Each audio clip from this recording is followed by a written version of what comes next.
자, 오늘도 말씀을 통해서 같이 함께 은혜를 나누도록 하겠습니다. 매일 성경 왼쪽 위를 보시면 11월 6일입니다. 월요일입니다. 받아들일 수 없는 현실이라 제목을 제시해 주었습니다. 욥이 긴 침묵을 깨고 입을 엽니다. 자기 생일을 저주하고 죽음을 피난처로 노래합니다. 그리고 하나님을 이해할 수 없음에 탄식합니다. 그래서 아래로 내려가셔서요, 공동체 열방 기도입니다. 납득하기 어려운 현실을 만날 때 현실을 담을 수 있을 만큼 믿음과 지혜가 커지게 하소서.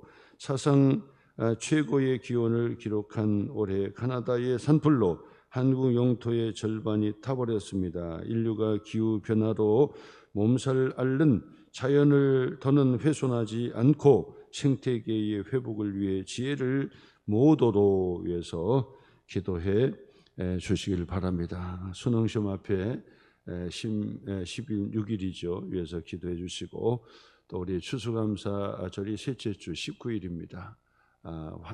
새가족 환영회 또 겸해서 우리가 함께 준비하고 있습니다.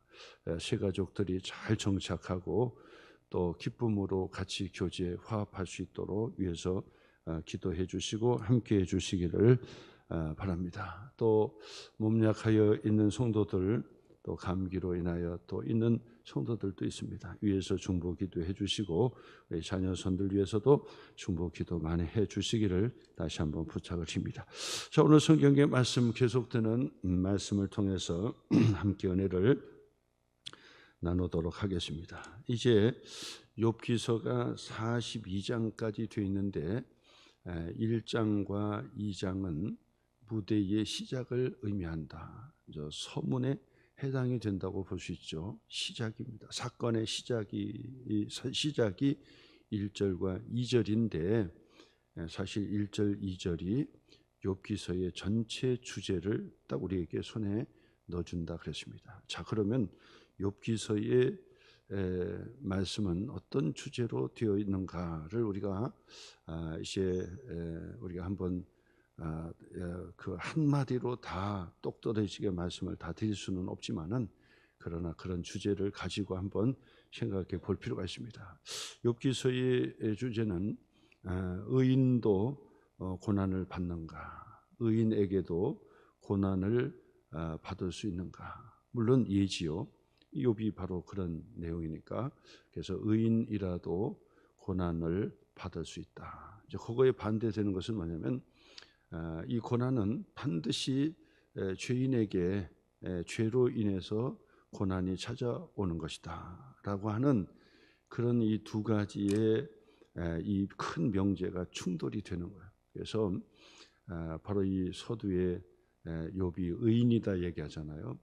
그러면서도 까닭 없는, 그래서 이유가 없고 그리고 또 받아들일 수 없는 고난이 계속해서 찾아오지요. 근데 바로 이 앞에서 보면은 하나님께서 두 번의 천상회의를 소개해 주지요.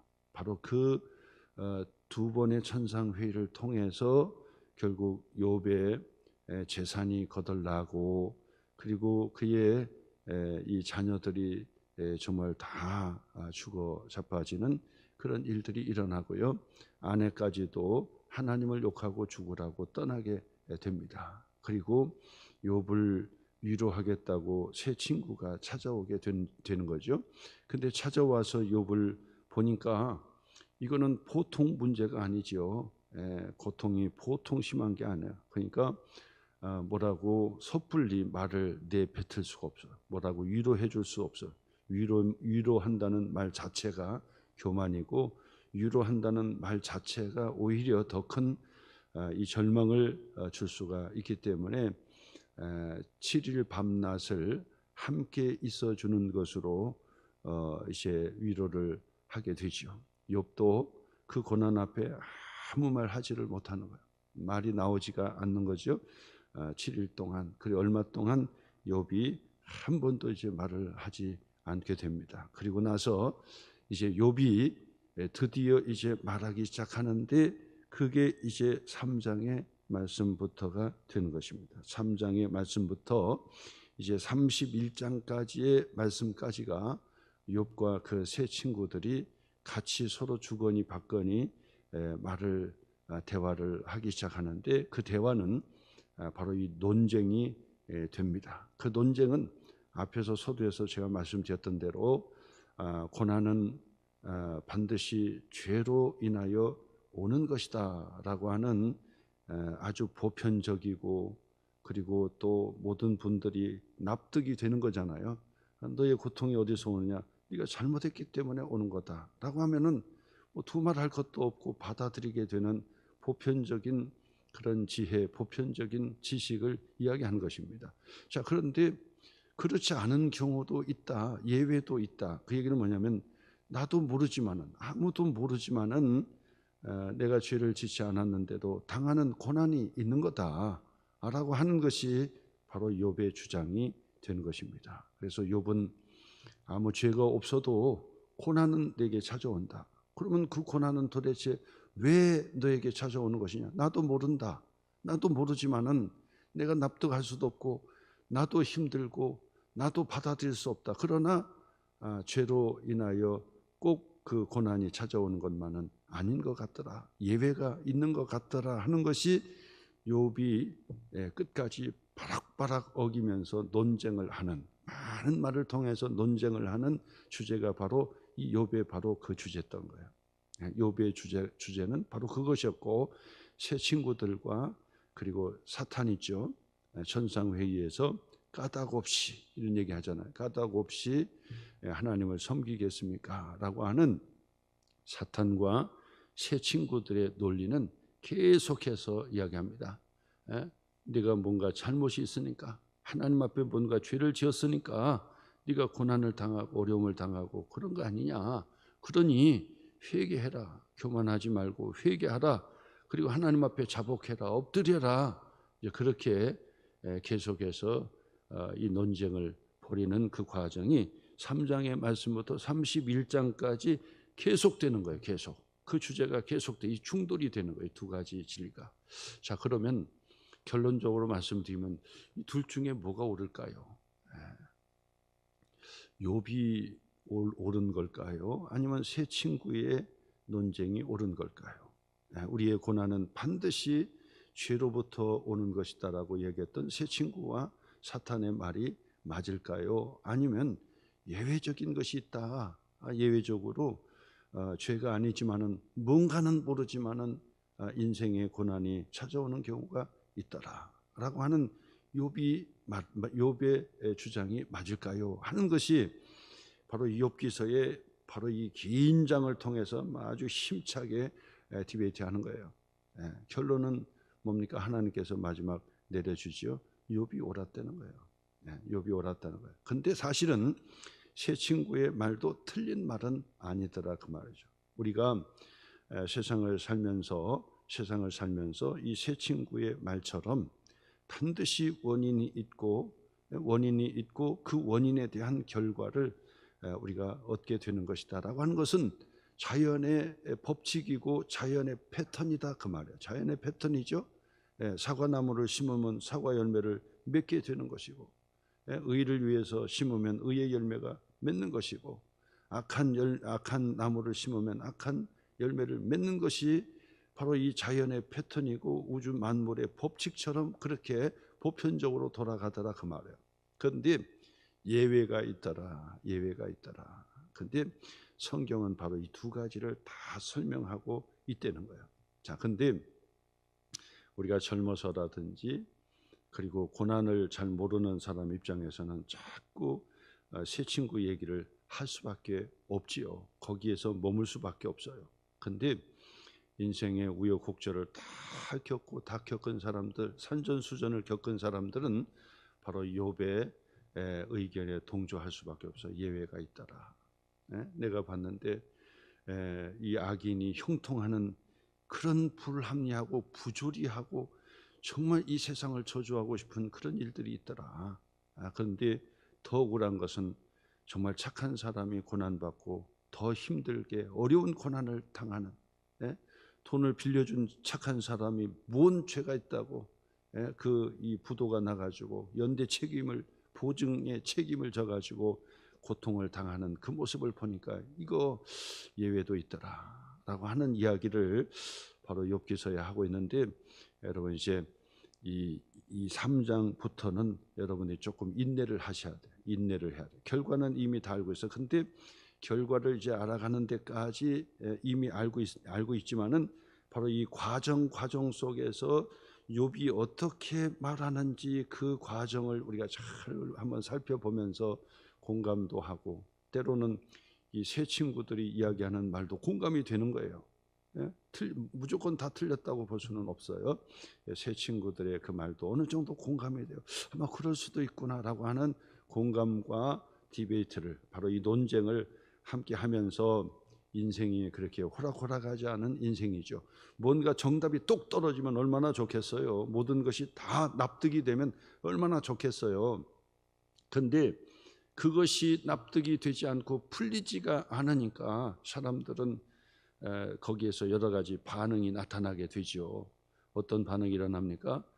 다른 사람을 탓하기 시작하는 거예요. 너 때문에 그런 것이다. 그렇죠? 너 때문에 그런 것이다라고 탓하기 시작하는 거죠. 너 때문에 그런 것이다. 나라가 그런 것이다. 이것도 나라냐? 대통령은 뭘 했느냐? 이런 식으로 나가게 되는 거죠. 그 다음에 한 가지는 또 다른 방법은 나 때문이야. 내가 죽어야 돼. 내가 죽어야 돼 라고 하는 그 반응으로 나오게 되는 것이라고요. 그런데 바로 우리가 용서는 하되 기억을 하는 거, 이게 참 중요한 건데, 우리나라 사회에 바로 이 기억의 연대 아시죠? 이 일제에 바로 이 그 위안부로 끌려갔던 분들을 도와준다고 하는 기억의 연대, 얼마나 이름도 좋습니까? 철저하게 우리는 잊지 않고 기억만 하겠다라고 하는 것이 얼마나 좋아요. 그런데 용서가 있고 기억을 하는 것 중요하지요. 유대인들이 위대한 게 바로 그거죠. 미국의 유대인들의 이 기념관을 크게 만들어 놓고, 그리고 이 유대인들은 교육 시스템을 잘하니까요. 그리고 자녀들에게 바로 그 참상을 전부 다 유대인들이 그 당했던 참상들을 거기에 다 조연해놔서 다 해놨어요. 박물관에 그렇게 다 해놔, 돈을 들여가지고 만들어놔서 아이들에게 교육시키려고 하는 거예요. 근데 거기에 그 글자가 딱 새겨져 있는데 뭐라고 얘기합니까? 용서는 하되 잊지는 말자, 그거거든요. 용서는 하되 잊지는 말아라, 바로 그거거든요. 그러니까 용서가 돼야 돼요. 용서를 하고, 그리고 그 아픈 과거를 우리가 정말 승화해가지고 기억을 해서 다시는 그런 일들이 일어나지 않도록 하는 것이 중요해요. 기억만 해가지고 계속해서 기억에 아픈 상처를 계속해서 끌어서 누구 책임이다, 무슨 책임이다, 보상을 해라, 돈을 내놔라 막 하는 것들이 정말 우리나라의 유행처럼 그렇게 돼버리고 있습니다. 그런데 한편은 그 슬픔과 절망 가운데 이해는 하지만은 그러나 용서할 수 있는 그런 아량이 있어야 본인도 치유가 되는데, 계속 용서는 하지 않고 끝까지 내가 기억하겠다, 끝까지 기억하고 나라는 뭐 했느냐, 국가는 뭐 했느냐 하는 식으로 나가는 그런 모습들도 우리가 여러분 다 틀렸다고 볼 수는 없겠지만은 우리가 한번 신앙적으로 잘 생각해 보는 그런 시간이 되었으면 좋겠다 생각합니다. 우리가 찬송가, 우리가 413장을 찬송 불렀어요. 근데 제가 413장의 찬송을 부르면은 반드시 여기다가 거기다 표시해 놓은 게 있어요. 1874년입니다. 1874년 미국의 변호사 성도죠. 집사님인지 어떤지 모르지만은 우리 교회 다니는 성도의 부부가, 변호사 부부가 있었는데 자녀들이 4명이었어요. 그런데 그 자녀들이 대서양을 배를 타고 횡단하면서 여행을 하고 돌아오는 길이었는데 1874년에 대서양 한복판에서 그 배가 침몰했습니다. 세월호 침몰하듯이 침몰했어요. 그것을 전에 들었던 미국에 있던 그 아버지 어머니가 절망을 하는 거죠. 절망을. 이거 뭐 하루아침에 이 소식을 들었으니 얼마나 큰 충격이겠습니까? 그 충격과 함께 이 아버지 어머니가 너무 충격을 받아도 말이 안 나오고 하나님 앞에 나가서 하나님을 원망하기도 하고 막 기도도 안 되고 눈물만 나고 펑펑 울면서 하나님 앞에 뭐 기도가 뭐이겠습니까? 하나님 원망하는 도대체 와임이 왜 우리 하필이면 우리 가정입니까? 태서양에서 한복판에서 침몰한 배에 하필이면 왜 우리 내 딸이 내 자녀들이 거기에 타고 있었어야 했습니까? 그리고 왜 무슨 죄를 많이 졌길래 하나님 그 안에 탄 자들이 다 하루아침에 침몰하는 그런 사고가 있을 수 있습니까? 우리 자녀들은 착한 애인데 거짓말할 줄도 모르는 애인데 그리고 하나님 앞에 예배드리고 기도할 줄 아는 애인데 왜 이런 일들이 일어납니까? 하고 통곡을 하고 풀리지를 않은 거예요. 하나님 왜 그랬는지, 왜 이런 일이 일어났는지. 아버지가 잘못했습니까? 어머니가 잘못했습니까? 우리 할아버지가 잘못했습니까? 할머니가 잘못했습니까? 아니면 나라가 대통령이 잘못했습니까? 누가 잘못했습니까? 하면서 하나님 앞에 통곡을 하는데 하나님께서 큰 빛으로 바로 이 부부에게 위로를 탁 해주는 거예요. 뭐 위로라고 해서 뭐 그냥 뭐 와가지고 뭐 그렇게 아니라 하나님께서 따뜻한 빛으로 내려 쬐주니까 그냥 끝나버리는 거예요. 그래서 이 부부가요 그 절망 가운데 지었던 시가 바로 이 413장의 바로 그 시예요. 내 평생에 가는 길 순탄하여 늘 잔잔한 강 같든지 큰 풍파로 무섭고 어렵든지 나의 영혼은 늘 편안하다. 주님을 만나고 마음의 평안을 누리는 거예요. 내 영혼 평안해. 내 영혼 평안해. 바로 이 평안을 찾을 수 있었다는 거예요. 평안을. 저 마귀는 우리를 삼키려고 입 벌리고 달려와도 주 예수는 우리의 대장되니 끝내 싸워서 나는 이기리라. 내 지은 죄 주홍빛 같더라도 주 예수께 다하려면 그 십자가 피로서 다 씻어서 흰 눈보다 정하게 할 것이다. 저 공중에 구름이 일어나며 큰 나팔이 울릴 때에 주 오셔서 세상을 심판해도 나의 영혼은 겁 없으리라. 내 영혼 평안해. 내 영혼 평안해 하는 그 시를 주어서 찬송으로 만들었다. 그 말 만들었다. 저는 이 찬송을 부를 때마다 바로 그 미국의 변호사 그 부부의 그 절망을 한번 생각해 보는데 아직 크게 와닿지는 않았어요. 근데 바로 제가 아시는 그 권사님의 정말 이 독자 아들이 정말 물에 빠져서 나오지 않았을 때 그때 그 물가에서 그 소리를 지르는 그 어머니의 바로 이 울부짖는 바로 그 모습을 옆에서 지켜만 볼 수밖에 없었어요. 뭐라고 위로해 줄 수 있는 말도 아무것도 없었어요. 그냥 살려달라고, 내 아들 살려달라고. 그래서 오랜 시간 후에 그 가라앉았던 그 밑에서 시신을 끌어내서 병원으로 이송하는 순간도 그 어머니는 놓지 않는 거예요. 계속 붙들고 내 아들 살려달라고, 나사로처럼 무덤에 나왔던 것처럼 살려달라고 막 3일장을 치르는데도 절대로 포기하지 않아요. 화장터에 마지막 그 관을 집어넣는 데까지도 막 포기하지 않고 하나님 내 아들 살려달라고 막 그렇게 어디서 나는 소리인지 밥도 먹지 않았는데 막 그냥 뱃속에서 우러나는 소리가 막 그냥 떠나갈 듯 그렇게 막 부르짖는 그런 그 소리를 들어 아무도 그 옆에서 위로의 말을 전해줄 수도 없었고 위로 예배도 드릴 수도 없었고 기도도 옆에서 같이 손잡고 기도할 수도 없었어요. 왜 기도가 됩니까? 왜 믿음이 없습니까? 왜 장례를 치릅니까? 왜 믿음이 없습니까? 나사로도 살려줬는데 내가 기도하면 우리 주님께서 나사로를 무덤에서 걸어 나오게 했던 것처럼 내 아들 살려줄 텐데 왜 장례를 치르고 왜 예배를 드려야 됩니까? 이거 아닙니다. 하나님 기도해야 됩니다 하면서 막 하는데 정말 상상을 할 수 없는 그런 그 고난과 고통에 몸부림치는 모습을 보았다라고 하는 얘기죠. 아마 욥을 보세요. 하루아침에 자신의 그 재산도 탁 났어요. 자신의 자녀들도 그렇게 다 그냥 다 죽었어요. 그리고 자기 자신까지도 이제 머리에서부터 발끝까지 막 온통 긁어가지고 이런 상황이에요. 아무 말 하지도 못하고 옆에서 위로하려고 왔던 친구들도 아무 말 하지 못합니다. 그러다가 드디어 이제 욥이 말을 하기 시작하는데, 이거 3장의 말씀이 바로 욥의 첫 마디란 말, 첫 마디. 그 첫 마디가 뭡니까? 자기의 생일을 저주하는 거예요. 자기의 생일을 저주하는 거예요.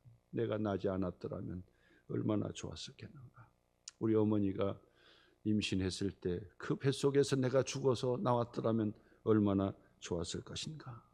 차라리 그 어머니의 뱃속에 나와서 막 찬양하고 좋아했던 그런 자들이 저주를 받아가지고 오히려 내가 세상에 나오자마자 죽었더라면 얼마나 좋았었겠는가. 이런 고백이 지금 계속되는 거예요. 10절에서도 이는 내 모태의 문을 닫지 아니하여 내 눈으로 환난을 보게 하였음이로구나. 이런 표현 보세요. 욥이 얼마나 큰 절망 가운데 고통 가운데 있었는지를 우리에게 소개해 주는 말이 되는 것입니다. 16절 말씀도 보세요. 또는 낙태되어 땅에 묻힌 아이처럼 나는 존재하지 않았겠고 빛을 보지 못한 아이들 같았을 것이라. 낙태되어 차라리 내가 죽었더라면은 이 땅에 묻힌 아이처럼 내가 얼마나 나는 존재하지 않았겠고 얼마나 좋았겠느냐. 차라리 내가 어머니 뱃속에 있을 때 낙태를 해가지고 죽어서 끌어내서 묻었더라면 얼마나 좋았겠는가 하는 그런 그 고백이 계속해서 나오고 있는 것을 보게 됩니다. 그 다음에 그 24절에서도 보세요. 나는 음식 앞에서도, 음식을 지금 먹을 수가 없는 거죠. 음식 앞에서도 탄식이 나고 내가 앓는 소리는 물이 쏟아지는 소리 같구나. 컹컹 하는 거죠. 그냥 흐느껴서 오는 울부짖는 그런 소리죠. 나중에는 힘도 없고 먹는 것도 없고 그러니까 그냥 힘이 쭉 빠져서 이제 배에서 막 거럭거럭하는 그런 소리로 나서 막 그냥 앓는 소리, 막 들끓는 소리로 나는 그런 그 표현들이 여기에 기록되어 있는 것을 봅니다. 그러면서 가장 큰 고통은 뭐니 해도 25절 26절입니다. 25, 26절 내가 두려워하는 그것이 내게 임하고 내가 무서워하는 그것이 내 몸에 미쳤구나. 두렵고 무서운 거죠. 이것이 바로 욥의 큰 고난과 고통이었다는 거죠. 두렵고 무서웠다는 거예요. 그리고 26절 보세요. 나에게는 평온도 없고 안일도 없고 안식할 여유도 없고 휴식도 없고 다만 뭐만 있어요? 불안만 있구나. 불안이요. 이 불안이 또 정말 무서운 것이 불안하죠. 혼자 있는데 막 불안한 마음 있잖아요. 불안한 마음. 막 긴장이 돼가지고 초긴장이 돼가지고 막 부들부들 떨면서 그러면서 불안한 그런 마음이잖아요. 이것이 바로 욥에게 닥친 그런 고난이었다라고 하는 것입니다. 그러므로 여러분 욥기서의 말씀은 욥이 고난을 잘 참고 인내했다. 그래서 복을 받았다. 이런 얘기하는 것은 단순한 얘기. 욥을 다 읽지 못하고 주제 파악을 하지 못한 그런 얘기예요. 단순한 얘기가 아니라고. 앞에서는 욥이요 그래도 내가 추신자도 아버지 거두신자도 아버지인데 내가 어찌 하나님을 원망하고 불평할 수 있겠느냐라고 했지만은 그러나 이제 고통 가운데 욥이 이제 부르짖는 그 모습 보세요. 그 모습 보면은 정말 하나님 왜 나를 태어나게 해서 왜 나를 이 모진 꼴을 보게 만들었습니까? 막 이런 얘기죠. 그러니까 부모들이 자식을 앞세울 때 보면은 바로 그 모습이에요. 부모들이 자녀를 앞세울 때 그때 하는 말이 뭐냐면 내가 죽어야 하는데, 내가 죽어야 하는데 네가 어떻게 먼저 가느냐, 내가 죽어야 되는데, 네가 나를 묻어야 되는데 어찌 내가 너를 묻을 수가 있겠느냐 하면서 그 자녀들을 사실은 그 부모는 자기의 가슴 속에 묻는다고 그러잖아요. 그러니까 그 고통이 막 계속되는 그 고통이라고 보시는 것이죠. 차라리 내가 죽어야 되는데, 내가 내 목숨을 내가 내 나름대로 죽을 수도 없고, 내가 내 마음대로 죽을 수도 없는 거예요. 그러니 이 정말 고달픈 인생, 이 살아 있다고 하지만은 정말 죽음이나 진배가 없는 그 고통 앞에서 하나님, 이게 산 것이 아닌데 왜 차라리 나를 이 고난 가운데 이 살게 하는 게 아니라 차라리 죽게 하는 것이 내게 좋을 텐데 왜 하나님 죽지는 않고 이 고난을 다 당하고 이것을 느끼게 만들어 주십니까? 라고 하는 이 욥의 바로 울부짖음이 이제 시작이 되는 거예요. 여기서부터. 그러면서 이제 욥의 세 친구가 이제 번갈아 가면서 논쟁하는 그런 말씀인데 재밌습니다. 여러분 그 논쟁 그 구역을 제가 잘 이제 설명을 해드릴 테니까 한번 보세요. 너무나도 재밌는 말. 인생이 바로 이 욥기서를 읽지 않고 어떻게 인생을 논할 수가 있겠습니까? 우리의 신앙을 어떻게 논할 수 있습니까? 욥기를 모르고 어떻게 논할 수 있습니까, 여러분? 전도서의 말씀, 잠언서의 말씀, 이것을 우리가 같이 이렇게 나누지 못하고 어떻게 인생을 살았다 할 수 있겠습니까? 우리의 신앙생활 할 수 있다고 하겠습니까? 우리에게 닥치는 나도 모르는 그런 고난 앞에, 정말 누구 앞에 얘기도 하지도 못하는 그 고난 앞에, 하나님 앞에 그냥 흐느끼면서 주여, 이게 도대체 무슨 일입니까?